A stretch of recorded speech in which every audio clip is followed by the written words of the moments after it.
And, people ask this all the time. Any regrets, anything you would have done differently? I mean, I think we can always point to, or I can always point to things that I wish I would have done differently. Typically, that would revolve around communication, both internally and externally. But globally, no, because I think everything that we could have done better, everything I wish would have changed, it made us a better department. This is the city that you call home, born and raised. I'm sure it has meant so much to you, but I don't want to put words in your mouth, so just let's look back on it. Here you were, first the first black officer, first black police chief in Roseville, and then you were sworn in as the first black police chief in the capital city of California, in your hometown. How was that for you, and how has it been for you? Well, I would say first and foremost, it's a testament that a young kid given up for adoption at birth, adopted by my mom and dad, who are not from here, are from farming communities in the Midwest, to grow up in this community where we sit today, that now I'm sitting as police chief. It's a testament to what can be accomplished by somebody that has the right support systems and surrounded by love, not just by my mom, but by this community. It's a testament to what can take place when you have the appropriate support systems that truly care about you. And I see throughout my career so many lives lost and so many dreams destroyed because kids did not have that support. So by no action of my own, I was lucky enough to have that kind of support from my mom, and my mom allowed a community to help raise me. And so that's why I'm so committed to the city and so committed to the neighborhood we sit in, because without them, I wouldn't be sitting here. And so given that, we just had 4 years, Chief. It was 2017. Why are you leaving now? Well, it's a lot of reasons. One, 34 years is a full career. I've done this for 34 years. I started in 1987. And 11 of those years, or will be almost 11 by the end of this year, was police chief. And I think the average tenure of a police chief is somewhere between 3 and 4 years. It's a stressful job. It's a stressful time. My family has been through a lot. And so it's just a good time, I think, for the city, for the police department, and for me and my family to go do something different. And so it's I'm not being run out, I'm not being fired, I'm not running for mayor, I'm not running for sheriff. I will continue to work. I do hope to find something that still has me involved in the community, because that's what I love to do. But it will be different than what I do now. I'm not going to be police chief anywhere else. I'm not trying to be police chief anywhere else. I'm not moving. I'm not going anywhere. Let me dispel all those rumors. But it's just a good time to do something different. Well, and I know when you talk about it being a difficult time for the family, you're talking about some really ugly things, right? Well, yeah. At some point you have to say, what are you putting your family through? As police officers are guarding my house many, many nights over the last year and a half, as whenever my wife sees a car she doesn't recognize, she wonders if it's somebody that's going to hurt her, our daughters, or me. Constantly worried about me while I'm out in the community. And it's not just me, it's officers have received death threats. So it's just a tough time. And at some point you have to take all that into consideration. And one of them is, for sure, our family needs a break. And they've gone through what they've gone through over the last year and a half, if not more, because being a police chief is a demanding job. But over the last year and a half, 2 years, they've gone through a lot solely because of me, solely because of the job I've chosen to do. And I still love coming to work. I still love doing this kind of work. I still love having the ability to impact the community that gave me so much. And so I'm hoping to find another line of work that can do some of those same things. I'm going to say you're in your early 50s. You've got so much life still ahead of you. I hope so. What do you want to do next? What's that next chapter look like? Well, I'm searching for that right now. So since the day I announced, probably even before that, I've been searching those out. There's been various opportunities offered to me, and so I'm trying to find the one that serves what I want to do the most, which, like I say, one of the hopes is that it still is engaged in this community. And so I'm not ready to sit on the couch yet. I don't think my wife is ready for me to sit on the couch yet. I floated the idea of being a hall monitor at my daughter's school. They were adamantly opposed to that. But I've said that for years to them, and the older they get, the more opposed to it they get. Yeah, I'm hoping to find that by January 1st, but I don't have that yet. Well, and I know you were saying too that you're looking to just being a dad, going to the games and being there at some of those events that perhaps you missed in this line of work. Yeah, I've pretty much committed myself to not miss much. So I've been pretty adamant of not missing the teen years of my daughters, who are both of them are very, very involved in sports, and pretty much every weekend we're traveling somewhere. And even in this job, I've pretty much committed, you don't get those years back. And once they get out of high school and go to college, sports and this extracurricular is done, and I don't want to miss it. So yes, I will continue to do that. That I am absolutely committed to that, not only for them, but that is what I love to do. I could watch my daughters play sports and do things all day long. So that's my getaway, besides working out, but that's my stress reliever. That's my getaway, is just sitting there and watching my babies play. Well, and as you think about that, especially as you start thinking about the pandemic and the last year that we've had, and you think about other families and some of the things that they've experienced, how has this experience been for you as chief, as you've worked through some of the increasing crime that we've seen, through some of the more difficult things that we've seen, the protests, the race riots that we've seen here in this city? What would you say to folks about these past 4 years? Well, quite frankly, it just reinforces what I already believed. If you remember back to my swearing-in speech at Sac State, I said that I came back to serve my community, and I came back to make real change and to do real things, not feel-good things, nibble around the edge things. And this pandemic and this unrest that we've gone through over the last couple years just reinforces that that's what needs to be done. If you think about the health crisis, it widened the gap of disparities in our community, and it showed why equity is so important. If you think about kids that got sent home to do distance learning on Zoom, many of the kids in the impoverished neighborhoods didn't have laptops, didn't have Wi-Fi. So, my wife as a teacher could tell you all about that kids were already behind, and now they have faulty Wi-Fi at home, no laptops. Now they're even further behind. While the communities that had those resources were able to try to get through that a little bit better. For example, my oldest daughter had a laptop when COVID hit and they were all sent home, but my youngest did not. Well, we just, first day, went down to Best Buy and bought her a $900 laptop. Didn't blink an eye. How many families could not do that? We already had Wi-Fi. So, we helped our daughters muddle through that. One of my daughters struggled in one of her subjects when normally a straight A student. We got her a tutor, paid for a tutor to come, and got her and her grades rose back up. How many families don't have the ability to do that? And how many other things come from not being able to keep up in school and not, maybe not graduating and those sort of things. And so I think these big things that have happened over the last couple of years, the health crisis, the protests, are just reminders that we got a lot of work to do. These aren't new protests. We've done this for hundreds of years. Chicago, 1919, the Red Summer, and Tulsa, and Watts, and the Zoot Suit riots, and the list goes on, and the topic is the same for the last couple hundred years. So it's just a reminder that we got to stop messing around. We've got to change people's lives. We've got to think, we got to stop pitting law enforcement versus community organizations.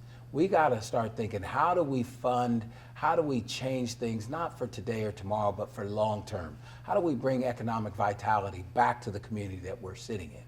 This street that we were on right now used to be one of the most thriving business districts in our city.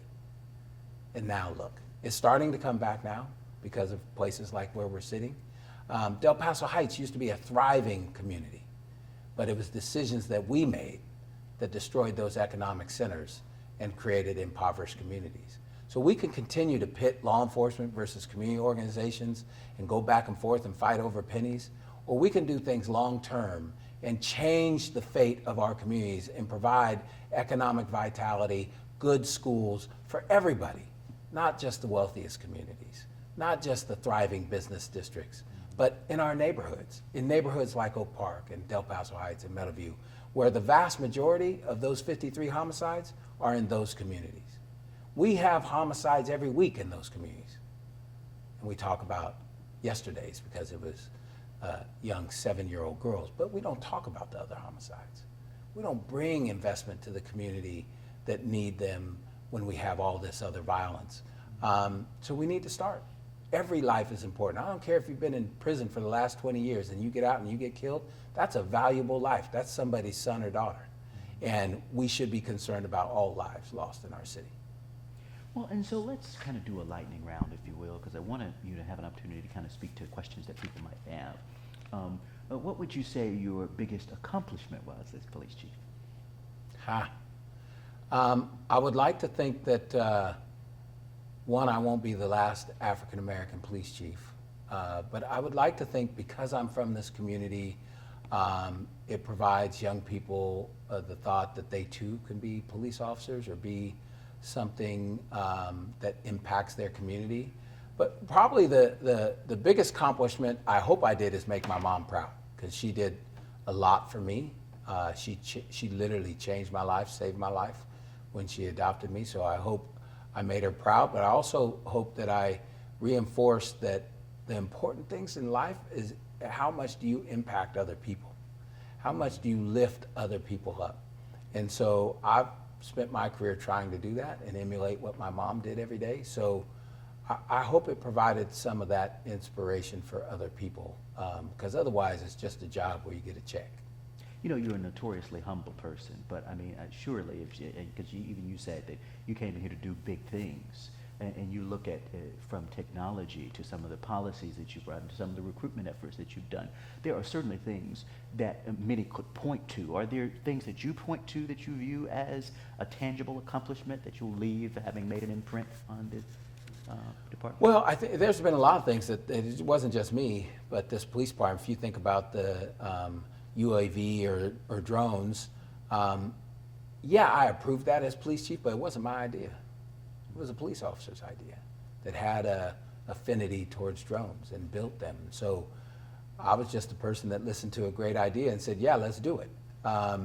So I think there's been a lot of progress in the police department in regards to policy, technology, training, but until that changes communities, until that's part of changing communities and changing trajectory of lives, then it's just, good things to point at that maybe might help us in the right direction. But again, if it's not changing whole communities and changing the trajectory of our city, then they're smaller accomplishments. I do think those things collectively have saved lives, both police officers' lives and community members' lives. I absolutely have no doubt about that. But again, we still have whole communities that are suffering, that don't have the same education as other communities, don't have the same opportunities as other communities, and as they say, childhood trauma, are witnessing things that human beings shouldn't witness. Like, I witnessed my first murder where somebody was shot multiple times when I was 9 years old. And I testified in a murder trial when I was about 11 years old. That's not normal. But it is much more normal in some communities than it is others. And luckily I had a home structure with my mom that, without me even knowing it, helped me deal with that kind of trauma and tragedy, whereas some of my friends didn't have homes that helped them deal with that. And so they went down bad paths. Your biggest disappointment? Uh, my biggest disappointment is probably how divided we remain right now. One of the things I'm really happy about is we've gone through a tremendous amount of change in the police department and this community, and we've kind of held it together, especially compared to other cities. So when there's a lot of doubt and anger, and both inside the police department, like, we don't think we should be doing this, we don't think we should be going down these roads, but when they see the success, they come around. And so I'm very proud that we've gone through a tremendous amount of change, and we don't have a mass exodus of officers like other cities do. So I'm very proud about that. But you still see an immense amount of division in both our community and our society, and there is nothing I feel stronger about that will not work. It never has, and it never will. You can see just this homicide the other night has caused a tremendous amount of division. At the same time, at the scene and in the investigation, it showed collaboration between community organizations and the police department, and had a much better result because of it. So yeah, I wish myself and us collectively could have impacted the division that we see, just because I know division doesn't work. I do want to read just one quote and just have you react. Of course, this is the Clark family, because I just think it would be remiss of us not to at least address that, because I would think that would be was one of the kind of more a big moment during your tenure. So Dante Clark, at the end of the day, he has not done enough. He has done a half-assed job. All skin folk ain't kinfolk. Justice looks like people who took my brother's life being held accountable to the highest extent of the law. That has not happened in the case of Stephon Clark. Your response? Well, first and foremost, my heart, my sympathies go out to the Clark family, because they lost their son, just like my mom lost her son when my younger brother was murdered in this city. But I'll say again, division doesn't work. I've heard countless times that all kinfolk ain't skinfolk, or all skinfolk ain't kinfolk. I've been called a coon, an Uncle Tom, a sellout. I've had people put memes of monkeys on social media that's supposed to be me. What's that going to accomplish? Like, it's not doing anything to me. I'm very comfortable in my skin. My mama taught me better than that. So you aren't going to change what I believe by calling me names or putting memes on social media. You are not going to change what I believe is the ability of this city and this police department. You are not going to change the fact that I am extremely proud to be a black man and wear a blue uniform, and you can be both. And you are never going to change my mind about that, no matter what you do or say. So, you know, I think the Clark family has been instrumental in us becoming a better community. How we treat families that are going through trauma. I can tell you, I speak with Grandma Sequita like weekly. Is that her calling now?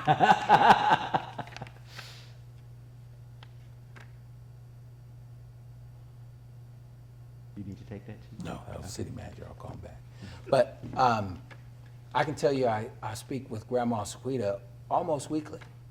And I think that's because we have treated the Clark family with respect through the most tragic thing that can happen to a family.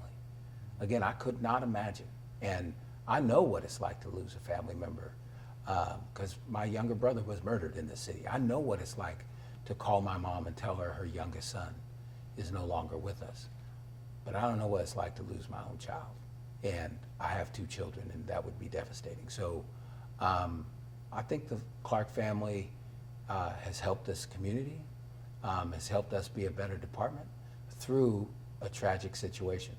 I think if you were to ask every single person involved, they wish they could change that night, including the 2 officers that were involved in that. So Stephonte's entitled to his opinion. He lost his brother. But it's not going to change who I am. It's not going to change what I believe. And, people ask this all the time. Any regrets, anything you would have done differently? I mean, I think we can always point to, or I can always point to things that I wish I would have done differently. Typically, that would revolve around communication, both internally and externally. But globally, no, because I think everything that we could have done better, everything I wish would have changed, it made us a better department. And I said that from day one about the whole Clark shooting, is that it's a tragedy no matter what we do. And it stays solely a tragedy if we don't learn from it and we don't get better from it. And so all the things we could have done better, all the things that myself has done wrong, I hope it made me better, and I hope it made our department better. And if it did that, then no, I don't have any regrets. Okay, so we are here in the Guild Theater. What is just a mile or so from your family home? It's a block and a half. And talk about, what this space is for you and why you wanted to have this conversation here and what you hope it means to the community. Well, besides my last name being Hahn, Oak Park is a big part of me. I used to get asked when I was at Sac City College right after high school, when you start the semester and everybody introduces themselves in class, and the other students would ask me how I made it out of Oak Park. Because at the time, Oak Park was one of the more crime-riddled neighborhoods. The crime and the activity in Oak Park is a lot lower now than it was when I grew up. I grew up right on the prostitution stroll where drug dealing, and like I said, when I was 9 years old, I witnessed a homicide in front of my house. And I always thought that was an interesting question because, one, I was still living in Oak Park when I was at City College, and so I wasn't out of Oak Park. But I never looked at it as escaping Oak Park. I had a blast growing up here. I had fun. I'm extremely proud about being from Oak Park. So, the fact that we're sitting here is kind of like returning to my roots and why I'm able to sit here. Because, I credit my mom most because she deserves it. But it was also this community. I had 3 or 4 second moms and dads, the Moores, Mr. Moore, Mrs. Moore, the Lees, Mr. Lee and Mrs. Lee, the Mondines. All these people were like my mom and dad. And my mom allowed for that. And think of how much time today we don't allow other parents to discipline or correct our kids. But my mom did. And she knew that she wanted me to grow up in this community. She wanted this community to help raise me. And I think where we're sitting is a perfect example of what we need.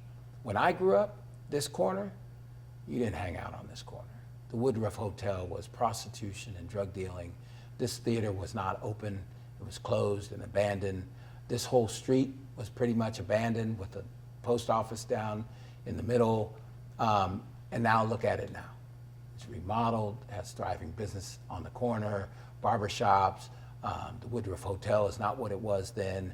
And you see McGeorge Law School on one side of Oak Park, UC Davis on the other side of Oak Park, and you see this renaissance of Oak Park. Now that comes with challenges, with gentrification and all those sort of things, but it's because people cared about this community and invested in this community, and you see the economics that came back to Oak Park is what's changing Oak Park. So it's a perfect example of what we need to do in other neighborhoods. Well, and it speaks to you as well because, I heard a rumor that you may have taken a pay cut to come back to your hometown, to your city from Roseville. Is that true? Yeah, that's true. And so for you, this wasn't about money per se? Never. I just tell a quick story. I didn't tell my mom that I was putting back in to come to Sacramento. So my mom was surprised a couple times. When I was 18 years old, I applied for this job solely because it paid $5 an hour more than I was making at Florin Mall at the time, the old Florin Mall, not what we know today. And my whole goal was to quit the police department once I graduated from college with a degree in business. So I did get my degree in business, but by then I had started doing community things, a neighborhood police officer in Strawberry Manor and teaching at Grant High School for 3 years, and I decided I would stay doing this career because I could do the things that I love to do that I never knew you could do as a police officer growing up. So I remember when I first came on, I was 19 years old in the academy, and I was a community service officer that didn't carry a gun and things like that, and had always told my mom, I'm not going to be a police officer. I'm going to quit when I graduate college. So I remember calling my mom when they offered to promote me to police officer. I said, Mom, I'm going to be a cop. She pauses. I didn't think you were going to be a cop. I'm like, well, I didn't either, but they want to pay me $14 an hour now, so I'm going to still do it, and I'll quit when I graduate college.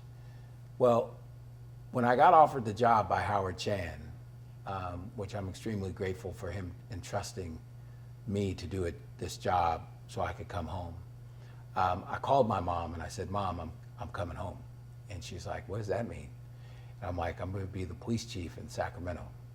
And she paused for like 30 seconds, so much so that I thought maybe the phone disconnected. I'm like, are you there? Mom, are you there? And she says, the first thing out of her mouth, which, you know, I've said this before, but once my mom said this, and I'm 48, 49 years old when this happens. As soon as my mom said this, there's nothing anybody could say to me.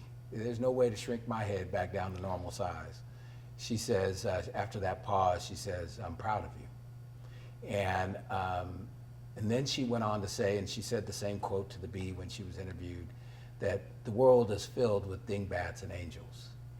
And who would ever wish this job upon anybody, talking about the police chief of Sacramento. She goes, but it's his destiny, and you must follow your destiny. And I feel that's what I was doing. I felt this is where I belonged.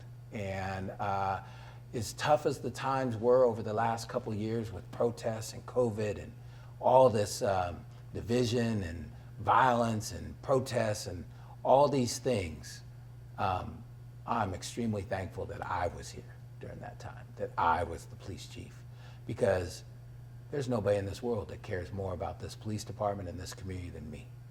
So I'm thankful that I was here during this time, as challenging as it was, because I know I cared for this community and this police department, both. And I think that's what it takes to get better. We do want you to be able to say and speak to your officers, the men and women in uniform. You had, of course, during your tenure, some heartbreaking moments where you lost, those who commit to serve this community. And so I know that you had made a commitment that you weren't going to leave until you were able to at least see those things through. Yeah, I think some of the lowest times in my entire career was when we lost Tara. And quite frankly, when we lost Natalie also, even though she was in Davis, because she went through our academy. Mm-hmm. They were actually supposed to be in the same academy, but Tara had hurt her wrist, and so she went through the following academy. But I don't know any better families than the Corona family and the Sullivan family. Both those families have done way more for this department than we've ever done for them. And they both lost their daughters. And so, those are probably two of the lowest times, but also probably two of the most inspiring times by seeing how these two families dealt with this and continue to give back to our officers in our department. As a department with over 1,000 people, I don't think there's anybody in their right mind that would think that over 1,000 employees are going to be perfect or good at all times. But what they expect is the organization to have legitimacy and deal with things when they come up. And if somebody doesn't deserve to wear a patch in our city, that we get rid of them. And I think on somewhat of a small scale, they've seen that. We've arrested probably 3 or 4 of our own officers over the last year or so. It's our officers that did those investigations. It's our officers that put the handcuffs on those people. It's our officers that did the administrative investigations that led to their terminations. So we are going to, from time to time, have somebody that slips through the cracks and is able to put on this patch that embarrasses not only every member of this department, but this community. And it's our obligation as a department to do the right thing when that comes up. But at the same time, as we look across the country with all these things that have happened over the last couple of years, we see a mass exodus of officers from especially the larger police departments across the country. We have not seen that in Sacramento.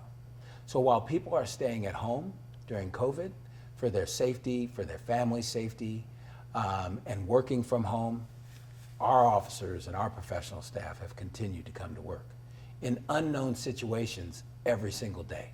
An officer gets dispatched, doesn't know if that person's vaccinated. When they work a protest line, when people are throwing frozen water bottles and bricks and spraying unknown substances in their face and yelling face to face without masks on, they have to go home to their family, not knowing, am I bringing something home to my daughter, my wife, could be my parents that have underlying health concerns. But they came to work again the next day. And when we have these protests and we had to call all hands on deck, they showed up. And they continue to show up every single day. So I could not be more proud of the people that wear the same patch that I wear, because they continue to show up. When the 7-year-old girl was shot and killed in CV Circle last night, the detectives responded from home and responded to that call and worked all night and all day and all morning until that suspect was in custody. And they will continue to work throughout the week to further investigate this case and ensure people are held accountable. So, yeah, I like I say, I am so proud to be from this city. I am so proud to be from this community that we're sitting in right now in Oak Park. I could not be more proud to be a black man, and I could not be more proud to be a police officer.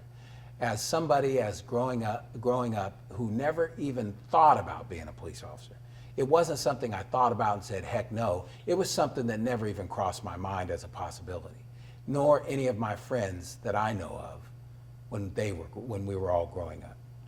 But now, after 34 years, looking back on my career, there isn't a better profession or job that I could have been a part of that would have fit my desires, what I think I'm good at, and fulfilled myself in terms of a job more than what I've done, even with all the challenges. We've lost several officers in my career. We lost one of the officers I went to the academy with, Mike Gartrell, died in a car crash. I think a week after I got out of the academy, went to my first funeral for a sheriff deputy down on L Street. So those tragedies have come frequent. And that's not even counting the community tragedies, the homicide after homicide, riding in ambulances with somebody that had been stabbed multiple times. As a police officer, you see things that human beings should not see. As somebody growing up in a community like this, I saw things as a small child shouldn't see. Last night, a family saw something they should never see. But with all of that, I still couldn't be more proud of being from this community and being a police officer. And so it has been a very fulfilling career. I still love coming to work every day. So I don't know how many people can say that, right? Have lived a career and a life that they have no regrets and are so proud of all the people that have helped them and the career that I've served. And I'm leaving still loving coming to work. We have a lot of officers that leave that probably don't leave like that. They're beaten down, they're disillusioned, but that's not me. I still love coming to work. I'm so thankful that I had the opportunity to do the things that I've done, and I'm not done. I hope I can continue to do this in some other way. I'm just done being a police officer and a police chief. Okay, my only then question, because I asked you this the last time we kind of did one of these formal kind of sit-downs, was what grades you would give yourself. So now that you are, kind of doing this is the end here, Right. I don't even know if you call it the final exam, it's it, I mean, what grade would you give yourself? Well, I'm gonna give myself the same a typical grade that I got when I was growing up that did not throw my mom at all. I'll give myself a solid C, because there's still too much suffering in this community. There's still too much division, there's too much inequity, and so I would say there's not too many people here that should get more than a C until things change for permanently and long term. We're losing too many people. We're losing too many people. That could be from death or just not fulfilling their potential because of things outside of their control. And the reason I say that is, and I say that my mom and dad saved my life when I was 3 months old by adoption, I most likely wouldn't have got adopted if my mom and dad didn't adopt me. And so what would my life being bouncing around from foster home to foster home be? It surely wouldn't be what it's been. Even if I went a month without talking to my mom, I knew my mom was there. I knew if I needed somebody, there was somebody for me to call. What does a kid that's grown up in foster care get when they're 18? They don't have that. They're just kicked out to the world without that, just that knowing that there's that support system, my brother, my mom, that if I needed them, they would be there.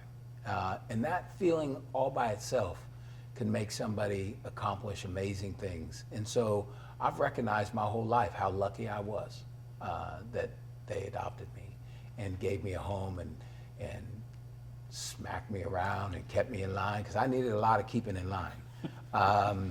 So, you know, I know that, you know, the vast majority of people that go to prison or get in trouble or don't fulfill their dreams, you change one thing about their young life, they would be me. But because they didn't have that, they got on bad roads. And you can see that every day. You look at people that are in trouble and you're like, man, that's potential lost. Mm-hmm. And so we gotta have more people like my mom that gives of herself for other people her whole entire life. The house that I grew up in right now is being used when it's needed by the family she gave that house to, the Hagstroms, to house women that are escaping sex trafficking. So my mom's passed away a couple years ago, but her legacy lives on by the home, by what she did with the home that she raised all of us in. That's the kind of difference people can make if they are selfless enough to give to others. And so for the rest of my life, I'm gonna be trying to make my mom proud. I'm gonna be trying to live up to her. I've never lived up to her, but I will continue trying. I'm not as good a person as she was, but I will continue to try. Anything I didn't ask you, Chief, that you want to leave us? Anything you want to say to whoever would get this job following you? Good luck. Good luck. Well, I mean, in regards to that, I mean, I have complete confidence in Howard Chan as city manager, because I know where his heart is. He, next to my mom, he's probably got the best heart of anybody I've ever met in my entire life. And he will find and he will select a police chief that's good for this community and good for this department. And let's face it, this department's been around since 1849. It was here long before I was police chief. It's been a progressive department long before I was police chief. I would like to think in my time, I've helped this department progress and move forward and become a better department. But the reality is, it ain't gonna fall apart because I'm not here. It'll be here long after I'm gone. I hope I was a good caretaker and leader while I was in my time.